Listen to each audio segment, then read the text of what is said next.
Dirk Kotze, who's been waiting patiently for us in our Pretoria studios. Welcome back, Professor. When we left off, you were telling us how more face-to-face engagement and actual work on the ground perhaps will diffuse situations like the one we're seeing playing out in Mahikeng, so that it can be prevented rather than us becoming reactionary when the destruction happens.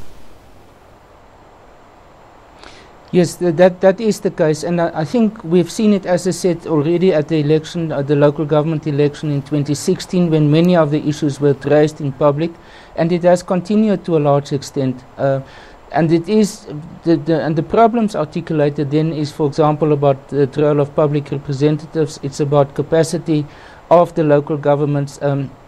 It's about the financial problems within those the local governments. It is about lack of infrastructure, whether it is about water or housing or sanitation.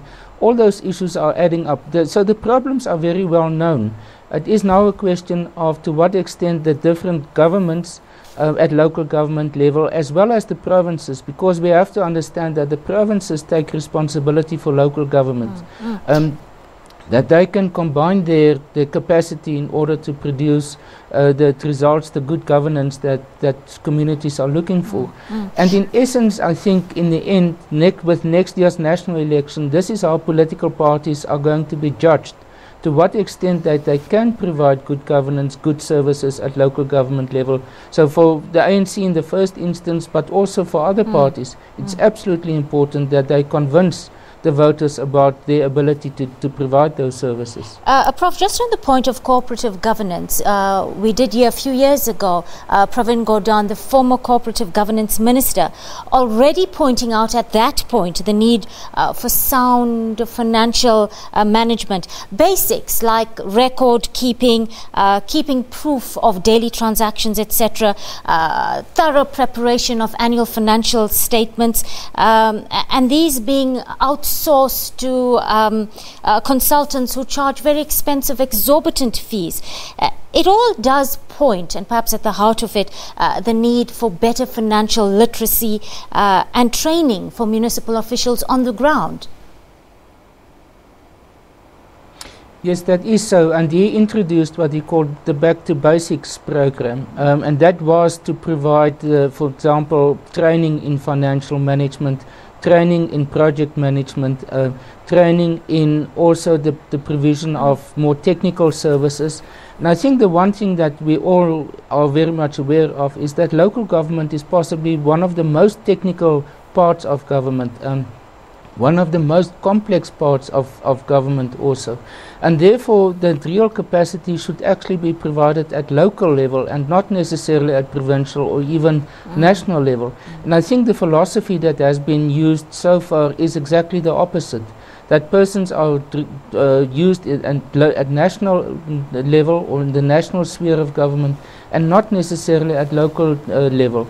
And I think if you, for example, look at the problems with sanitation, it has a major impact on the water situation in South Africa. We think about the situations in metros like Cape Town or Nelson Mandela Bay, but if those things are well managed at local government level, then the water situation will be very different, for example, in the Wild River system and others. So it has all sorts of impacts, not only at local level in terms of local communities, but it also has an impact on the economy in general. Professor, the SACP and Labour Federation, COSATU, are clearly pushing.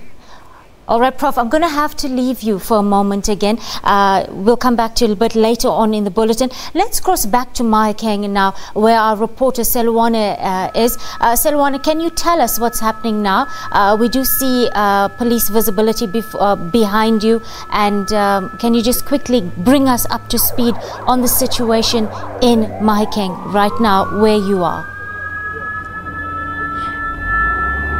Yes, I can tell you right now, what we know at this point is that the community of Mahikeng was informed earlier today that the President Cyril Ramaphosa will be attending or be with them at Montiwa Stadium. They gathered there in the early hours today, and a little bit later on, a few minutes ago, in fact, they were then told that that was a false message. The President will not be attending them. The President is still with the ANC in a meeting. The people who had already gathered at Montiwa said that they will be coming down to where we are at this particular moment to burn this shopping complex of Mega City. The action that you were seeing earlier on, you could see the police were dispersing the crowds who were making their way to the shopping complex. What we are seeing right now is really residents, or rather that group has been dispersed at the particular moment, and we're waiting for more developments to happen. As you can see, police visibility here at the filling station right next to the shopping complex that we are talking about, trying to get as much manpower as possible to avoid that situation from happening. Selwana, those policemen are armed. We haven't yet seen any visuals of crowds or protesters. How are police doing thus far, and how much of force are they using when it comes to handling crowds and bringing them under control up to this point? Police are right now using rubber bullets to disperse the crowds. I'm going to ask my cameraman to zoom on my right at the very, very back there. If you can see people there, different colors, those were the people who were trying to make their way to the shopping complex just a few moments ago before we went live. And you can see police vehicles moving, trying really to monitor the situation and avoid the situation of things getting out of control. They are making their way to our direction, if you can see. There are a large group of people coming. You can see that vehicle. Thank you, Selwana. Let's cross back to the professor. As soon as we get more action, we'll definitely be crossing back to the studio.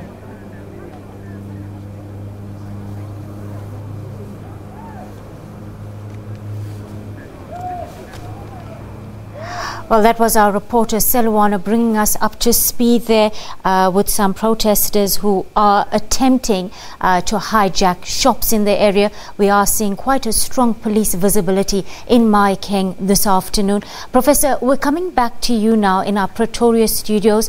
This problem of criminal elements, like we're seeing in those visuals out of Mahikeng this afternoon, actually hijacking what's supposed to be peaceful protests, it's really looking like it's becoming a very unhealthy, worrying trend, not only in Mahikeng, but across the country in recent times, in recent years rather.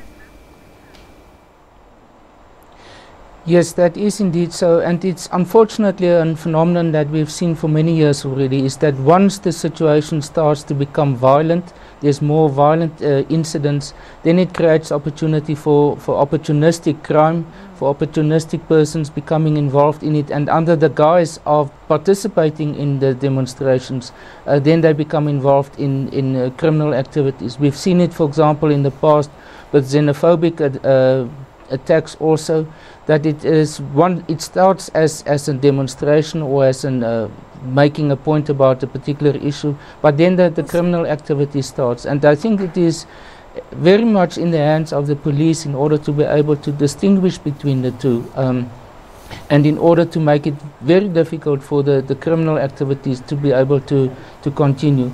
And that means that there must be proper communication between the police management, the leaders within the police, and those involved in the demonstrations.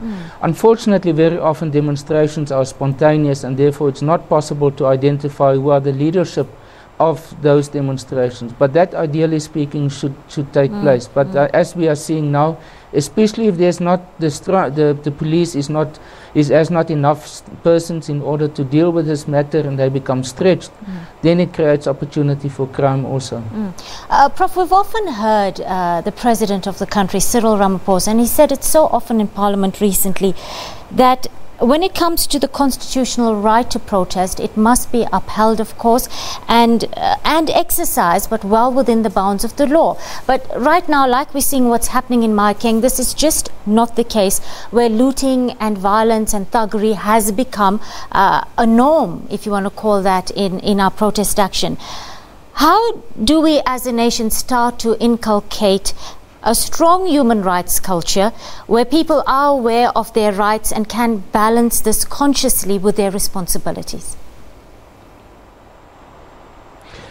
I think that the nature of demonstrations will have to change, and that the involvement of those that are on the receiving side of it, whether it is political leaders, whether it is community leaders, that they must become much more directly responsive to it. I think what is the problem is that very often demonstrations are treated in the first instance as a security problem or as a security threat. It's not seen in terms of the demands or the issues behind the demonstration. And I think that the proper leadership from those who are receiving on the receiving side of it, that they must be able to identify at a very early stage what are the issues and start to identify the persons with whom they can have a dialogue or interaction in order to deal with this matter.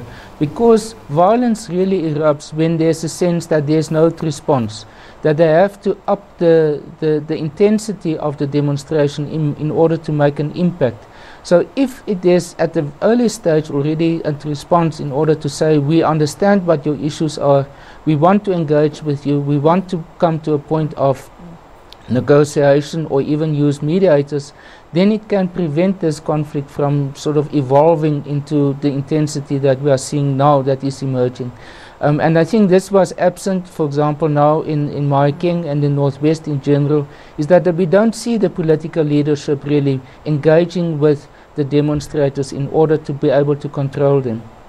Professor Dirk Kotze, thank you for sharing your insights with us so generously on the SABC News Desk. We will be crossing to the Professor for the rest of the afternoon, so do stay locked on to the SABC News channel, where the details, I understand, follow.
when life takes a different turn. If I didn't eat the speak, he was going to evict me. Your will to persevere is ignited. I'm not a professional speaker, but I'll try my best to give you a word of inspiration. He was just trying to provide for his family. If you can't accept it, change it. If you cannot change it, accept it. and a new story begins. Made a resolve to myself. I'm learning something new. Bophelo, every Friday at 5:30. Be part of the life-changing journey.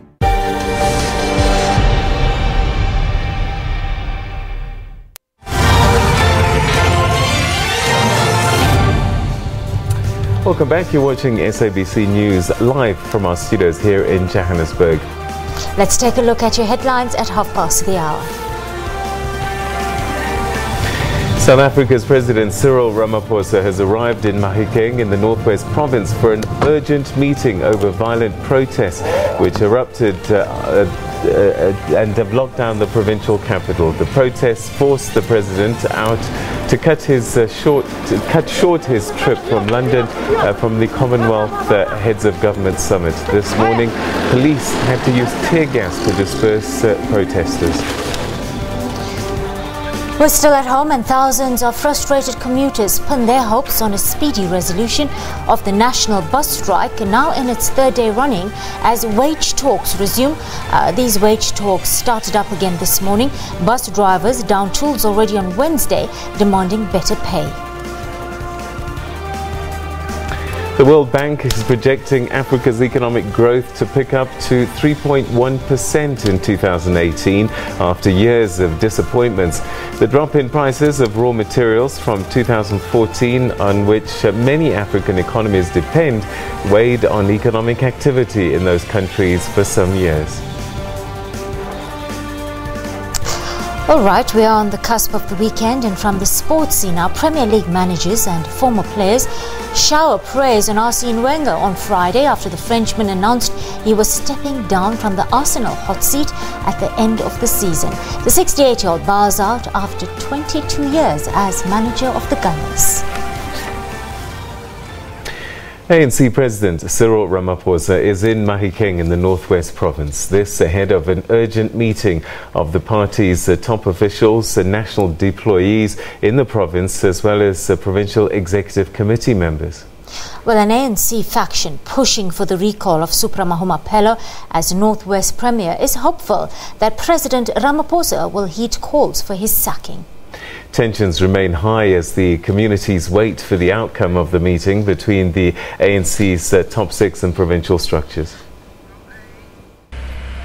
As tensions rise and tempers flare, the ANC was forced to dispatch its top leaders to the Northwest capital.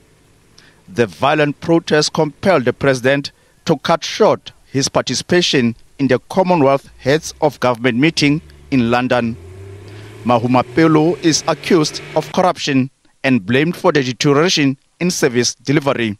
Our main points of concern are that the situation in the Northwest Province is very untenable for the delivery of services by the provincial government.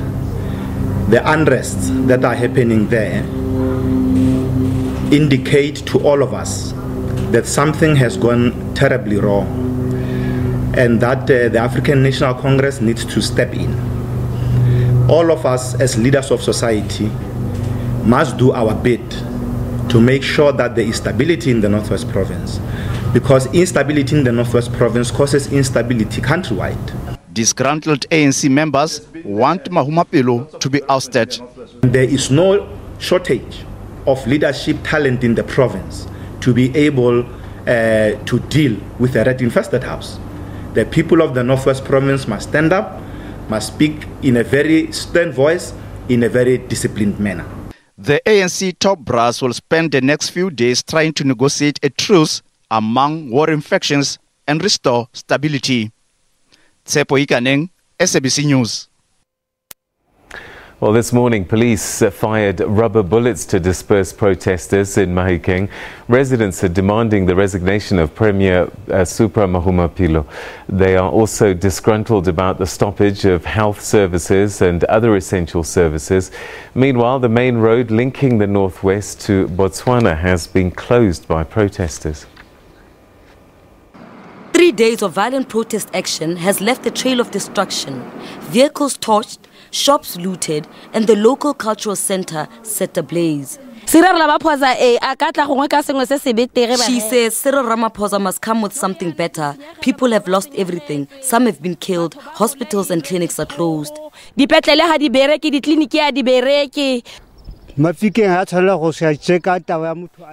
Mahikeng can't burn because of one man, just because he's living a good life with his children.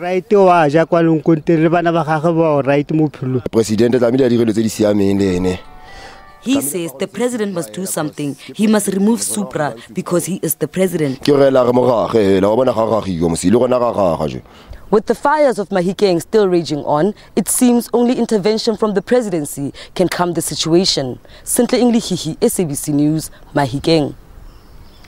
Meanwhile, Police Minister Begitele earlier addressed the Danville community in Mahikeng following reports of police brutality in quelling some of the violent protests there. I'll try to work very hard that in 2 weeks' time, the commitment, Commissioner, National Deputy Commissioner, we come back here, we sit down, we raise these matters, and we take the responsibility of speaking with our own members. How should they work with the community?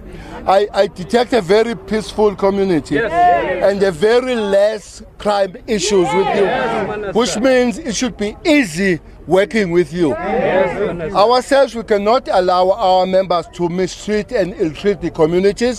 That's why we'll take the matter up, working with the leadership here, coming together like this, listening more, and taking decisive actions to make sure that our working relationship is much better, is much improved. Well, we continue our rolling live coverage of the top story for this week. It looks like the Mahikeng protests on in the Northwest Province. We continue our chat with political analyst Professor Dirk Kotze, who's in our Pretoria studios this afternoon. Welcome back, Professor. Thank you for your time. Look, clearly, Premier Mahumapelo has his supporters, one of them being the ANC Women's League. Just bring us up to speed on who they are and how these pro and anti-faction, how the dynamics play out in the province right now. Well, you've mentioned now the Women's League. On the other hand is the Youth League. The Youth League is, generally speaking, not supporting the Premier Mahumapelo, except in certain regions. Then at the same time, as I mentioned much earlier on, there are the regions, the ANC's regions within the province have also different positions. Some of the regions are supporting the ANC's chairperson, provincial chairperson and Premier Mahumapelo, and others are much more in support of those who are the supporters of President Ramaphosa. So these are the different sort of dividing lines within the province at the moment. If we go back again to what I've said earlier on about the preparations for the national conference last year in December, we've seen that even within the branches there were differences of opinion. So it's not only regionally based, and that is why some of these branches could not meet in terms of their constitutional requirements to elect delegates for the national conference. So it's indicative of the fact that the ANC's organizational situation in the province is clearly compromised at this stage. And I think what is important is that if we compare it with the other provinces of the so-called Premier League of the past, that of the Free State and of Mpumalanga and of KwaZulu-Natal, KwaZulu-Natal and the Free State are to a large extent in a similar situation where they don't have a provincial leadership at this stage. The only exception is Mpumalanga, where the deputy president of the ANC and the national deputy president comes from, and therefore they are not in that same situation. I think what is also indicative of that it's seen by the ANC as primarily an ANC problem and not in the first instance as a service delivery problem is the fact that this delegation that has gone to Mahikeng under the leadership of President Ramaphosa is essentially an ANC delegation. It's not a delegation of government. The Minister of Kokta, for example, is not there. The MECs of the province that must deal with this situation are also not there. So the ANC itself interprets it in the first instance as an internal ANC problem, leadership problem in the province that has to be addressed. Professor, I want to talk about the opposition parties now, like the EFF, for example, or the Democratic Alliance, and how they are going to gain some political leverage out of these rifts or chasms that are showing up again within the ANC in the Northwest Province.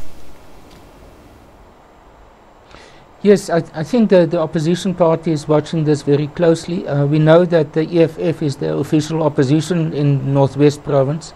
The DA is not in such a strong position because a large portion of this province is more rural in nature, except for places like, for example, Rustenburg, where there is a coalition itself.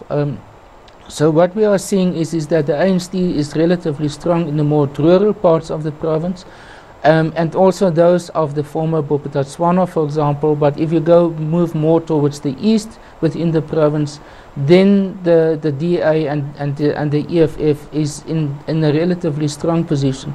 We have also local parties like the Forum for the Service of Delivery, which is a relatively prominent party, but at local level in the province. They won't play a very important role at provincial or national elections.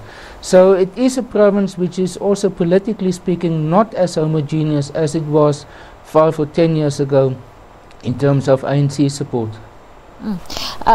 Professor, the Premier at this point saying that he's facing a backlash because he supported Nkosazana Dlamini's bid for the presidency at the conference. What do you make of that? I think there's some truth in it. I think the reason for why there is no backlash is the fact that the Northwest Province is very much underrepresented in the ANC. They didn't receive any person, or no person from the province, for example, has been elected to the top 6. They are also not very well represented in the NEC of the ANC. So many persons, and especially obviously those from the Ramaphosa side, will say, well, it is because of his choice between the two main candidates, either President Ramaphosa or Dr. Dlamini Zuma, that the province is now suffering from it, that politically speaking they are a bit in the political wilderness. And I think the same logic to a large extent applies also to KwaZulu-Natal. That's why I referred earlier on to the former league, the Premier Leagues, and that to some extent they share the same predicament at this point in time in terms of instability in terms of their provincial leadership. Professor, we heard earlier the SACP and COSATU pushing for the recall of the Premier. I think it was Madoda Samdada and COSATU's Job Gleeser saying the Premier must go soon. It does feel like we're heading to another showdown, and could this be yet another example of the widening chasm or rifts we're seeing between the alliance partners coming to the fore again? Well, I think what we are seeing is in a sense still the leftover from the factionalism of last year and before and earlier on, and that is that the Communist Party and COSATU were much more on the side of President Ramaphosa and not on the side of Dr. Dlamini Zuma. And the fact that the Premier, Premier Mahumapelo, is still associated with the Dr. Dlamini Zuma side means that by implication COSATU and the Communist Party is also not very much in support of him. And I think what they have in mind as an agenda is to get someone closer to the Ramaphosa side to take over the leadership within the Northwest Province. And I think, so it is not a matter about moving away from the ANC per se, but rather continuing with the positioning of the Communist Party and COSATU as they did it last year and in favor of the Ramaphosa side. Thank you, Professor. We're going to leave you there for the next few minutes. Let's cross now to our reporter,